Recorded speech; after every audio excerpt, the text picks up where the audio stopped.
Hey everyone, welcome back to PlatterPulse, where we bring you quick and delicious recipes with big flavor and zero fuss.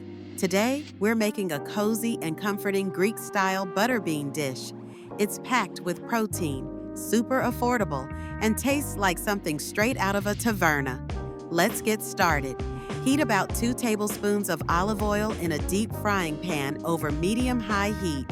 Add 1 large red onion, finely chopped, along with a pinch of salt. Cook it for around 5 minutes until the onions are soft and starting to turn golden at the edges. This adds sweetness and depth to the dish. Next, stir in 3 chopped garlic cloves, 1½ teaspoons of dried oregano, and 2 tablespoons of tomato puree. Turn the heat down to medium and cook for 3 to 4 minutes. You'll know it's ready when the puree darkens and the aromas really start to bloom. Now it's time to build our sauce. Pour in a 400-gram can of chopped tomatoes. Then add 300 milliliters of low-salt vegetable stock and ½ a teaspoon of castor sugar to balance the acidity. Swirl a little water in the tomato can and pour that in too. Don't waste any of that tomato goodness.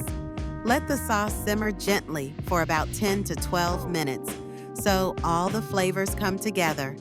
Once the sauce has thickened slightly, add in 2 cans of drained and rinsed butter beans.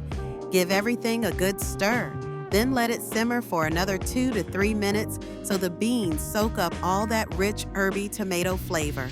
Season to taste with salt, pepper, and a good squeeze of fresh lemon juice to brighten things up.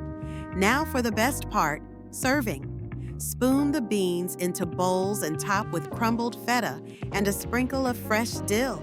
Serve it with toasted sourdough on the side, perfect for scooping up every last bite.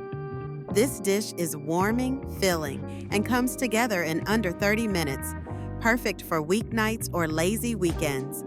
If you enjoyed this recipe, give it a thumbs up, share it with your friends, and don't forget to subscribe to PlatterPulse for more quick recipes just like this. Thanks for watching, and I'll see you in the next one.